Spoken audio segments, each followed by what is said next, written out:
So here's what we're going to do. Let's talk about three different examples. First one, single family residence. And hey everyone, and welcome to the Creative Financing Podcast. I'm Nicole Kamanjian. I'm here with Cody Richard and the host of this show, Jeff Rappaport. This is episode 257, and today we're doing part 3, all about wraps. Before we get started, I want to mention some of our resources. If you're looking for a mentor, visit roimentors.com to learn more about Jeff's apprentice program and the Creative Financing Academy. For networking and questions, make sure you join the Creative Financing Podcast community on Facebook. The second Thursday of every month, don't miss Jeff's free creative financing class on Zoom. If you're local to the Salt Lake area, we host an in-person meetup at Club 90 in Sandy, Utah. Details in the description below.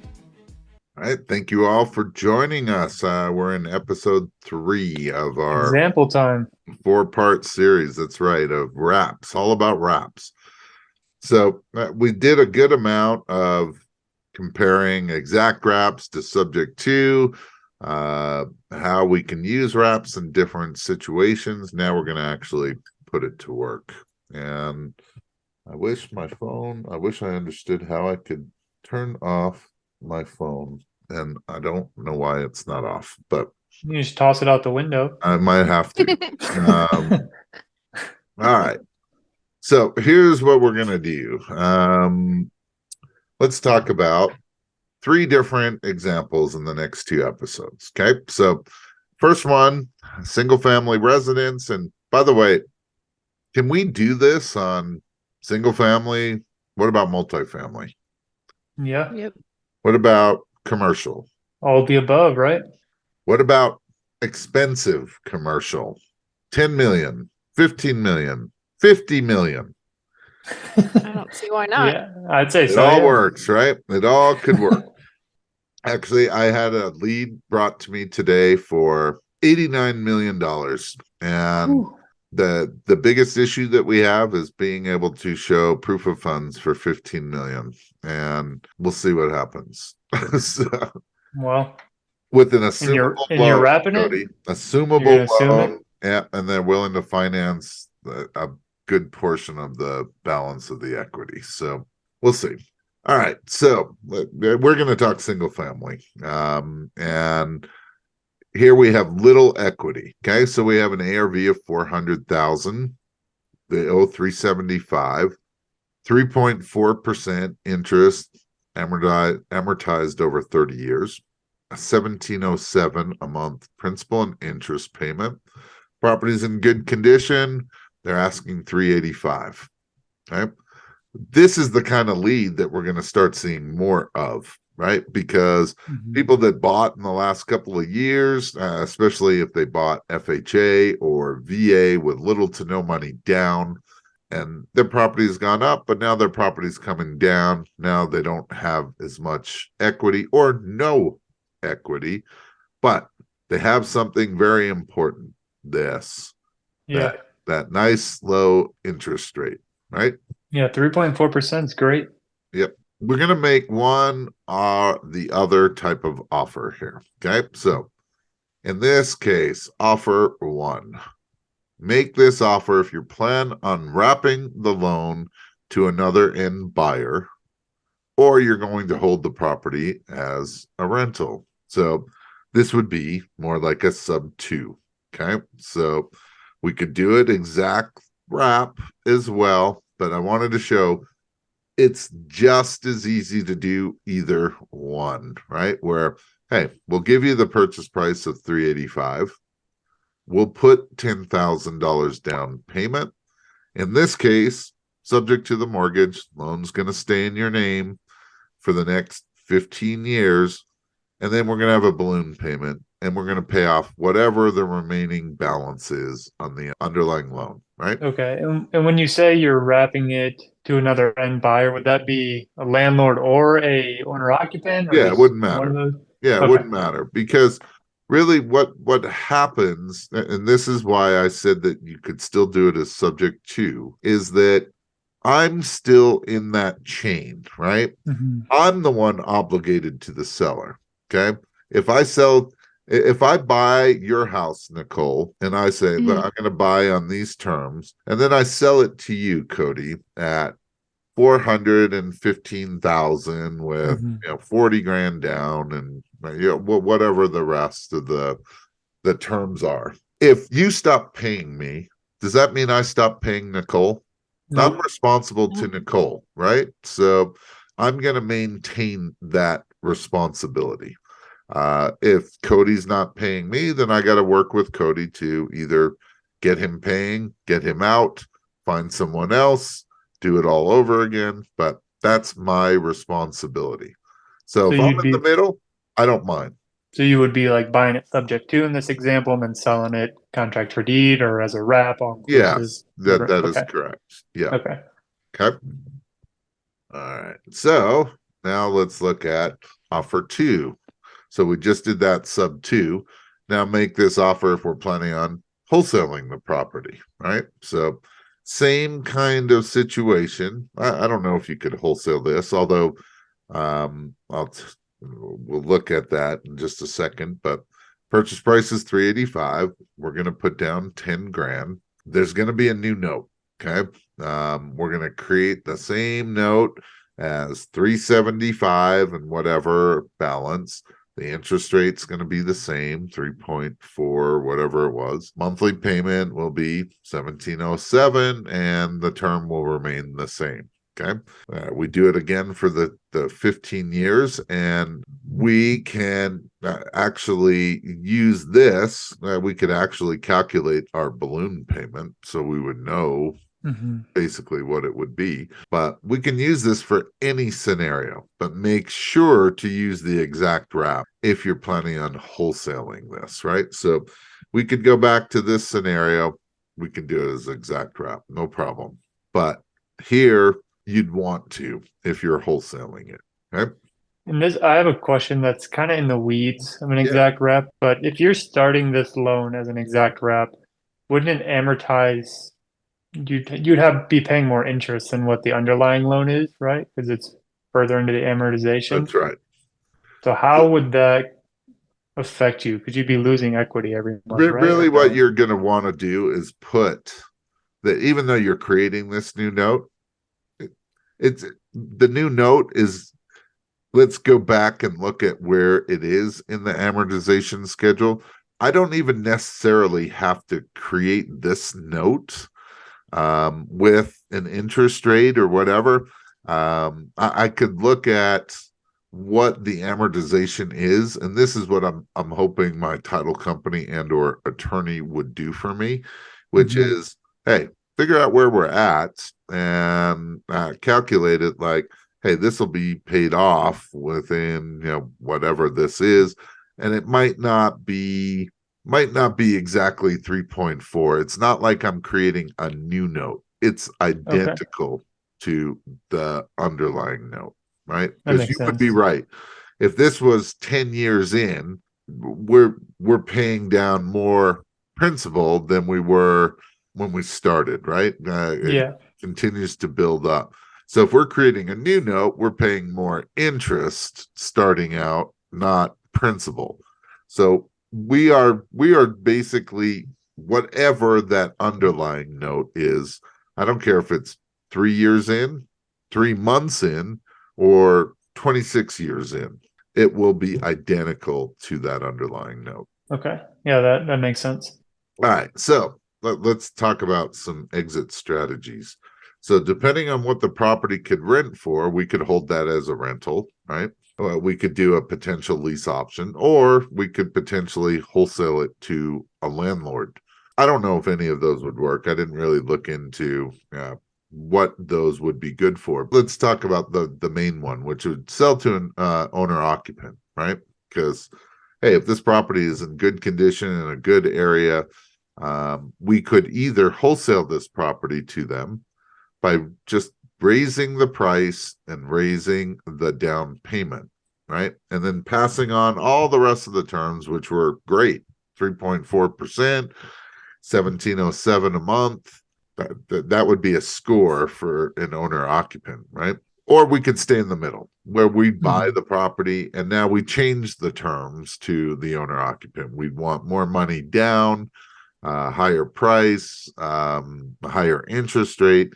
we'd make the spread on the monthly payments, and we'd collect hopefully a nice profit at the end where our note is the buyer's note to us is paying down much slower than the note that we've got to the seller. Here's really the key, right? Here's the key right here. We got in this property light, right? 10 grand. And we got a good interest rate. These two things probably are more important than the house right now. That is the goal with one, creative finance in general right now, and two, using wraps because they can be very, very profitable right now. They could really, really, you can find deals where there weren't deals before. Do you think of all those options, so to an owner occupant would be best in this situation? Well, it really depends, right? I didn't go through what this property would rent for. More than likely. So when you sell to an owner occupant, it's usually a little bit more work than if you're going to try to wholesale it to another investor, right? Could be much more lucrative on something where you're getting into a $400,000 home for 10 grand. Kind of hard to lose, right? Now, let's say it only rents for $2,000 a month. That's probably not the best rental. We'd have to add our taxes and insurance, and there's probably no rent cash flow at all. These would be the exit strategies that I would look at based on what we were buying. But at the very least, if this property were nice, I know I could wholesale it to an owner occupant, right? And if I wholesale it, by the way, then I'm not dealing with all the Dodd-Frank issue stuff, everything else.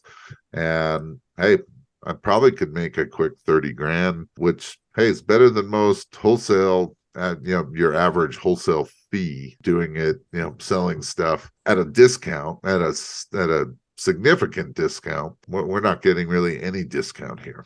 Yeah.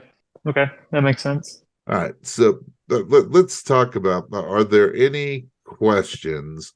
I want to save this last example because we'll have two different offers and then we'll kind of go through some analysis. So I want to save that for the next episode. Nicole, did you have any questions as far as what we just did? If you go back to example one where there's basically not very much equity. Yeah, this one. Yeah. So is this the best strategy to use when there is little equity in a deal? Well, it's probably the only strategy that you're going to do, right? So, okay. But we could do it subject to, or we could do it as an exact wrap. There's probably nothing else that you could really, depending on what this could rent for. If this could rent for $3,000 a month, then then it probably becomes a decent rental. Or if you were going to use it as like a short-term rental and you could get, net $5,000 a month or whatever it may be. The exit strategies for this type of property, in most cases, are going to be more than likely sell to an owner occupant either as a wholesale or to stay in the middle, one or the other. And because normally when you have such little equity, you're not selling this to a landlord, most likely. You're not going to be able to hold it for a rental, most likely. So those are going to be the primary exit strategies. So if that is the case, then we're looking to buy for as little money down as possible, right? And take over this debt in some way or another through an exact wrap or sub two. And we're going to try to get as long of a time frame as we can. Obviously, this property, if we're paying, basically retail and their asking price, that we need this property to be in reasonably good condition and hopefully in a reasonably good area. How would you, I guess on something like this, if you're staying in the middle, how do you profit from that or how's there any room? So, question. All right. So if we're buying it for $385 and now we wanted to sell it for a little more, okay? Because what owner finance does a lot of times is it allows us to sell the property for more than truly what it's worth right now. You don't want to get too out of hand. And the reason I say that is that it may hinder the sale of the property. It may create issues where some of your exit strategies may be compromised a bit, but ultimately you still want to pass on a good deal. But hey, I'm basically saying I can finance you for 5 years, 8 years, 10 years, 15 years, whatever, maybe longer, right? Whatever I've negotiated as far as a term. Would you be willing to pay more for a house if you could get better terms over the long haul of it? I would, right? Yeah. If the property is worth 400 today, but you tell me I can have a $1,700 a month payment for the next 15 years. I'd be willing to pay 415, 420 for this property. So I'd raise the price, depending again on the condition and the location. So let's say that I raise the price to 420, okay, and I get a $40,000 down payment from my buyer. Okay. Well, I've paid 10 to the seller. I get 40 minus 10, so I make $30,000. Okay. I still owe the seller 375, which is what's owed on the property. I sold 420 and I got a 40,000. So my buyer owes me 380. There's not much spread there, right? Right. $5,000. It's not a whole lot. However, going interest rates right now are over sixes. And to be honest, I still wonder, can you really get a rate under 6.5? It's going to really look more like 6.75. So let's just say 6.75. So if I put in 380,000, okay, Into our balance there. Yep. what's that? I was just saying for the audio viewers, our audio Oh, listeners, in the present value or balance. so let's say 6.5, 30 years. Okay, so if I sell this property at 6.5%, which is certainly right around the going rate, maybe even better, the payment that I'd be receiving would be 2401. The payment I have to be making to my seller is 1707. I get the difference. That's about $700. Yep. What if I sell it at 6%? 2278. I'm still making 500 570-ish. 570. Yep, you're right. What if I sold it at 5.5? 2157, still making 450. So there may be a good reason to stay in the middle just for the monthly cash flow. But now let's look at the one thing that we don't know is how old this loan is, right? So how far along are we in this loan? But more than likely, it's 3.4%. It's going to pay down faster than our loan at 5.5%. But let's say that we decided to go 10 years. Okay. It was a 10-year term. Okay. At the end of 10 years, our buyer still owes us $313,655. I guarantee you this will be less. I'll make more than $5,000, which was the spread to start with. Right. But it's not going to be a huge payday. Maybe it's $20,000, maybe it's $25,000. But I'm making really good money monthly. If I wasn't making good money monthly and I wasn't going to get a big back end to this, then I'd probably just take my money up front, right? And just pass on all the rest of the terms. Does that make sense? Does that help? Yeah. Okay.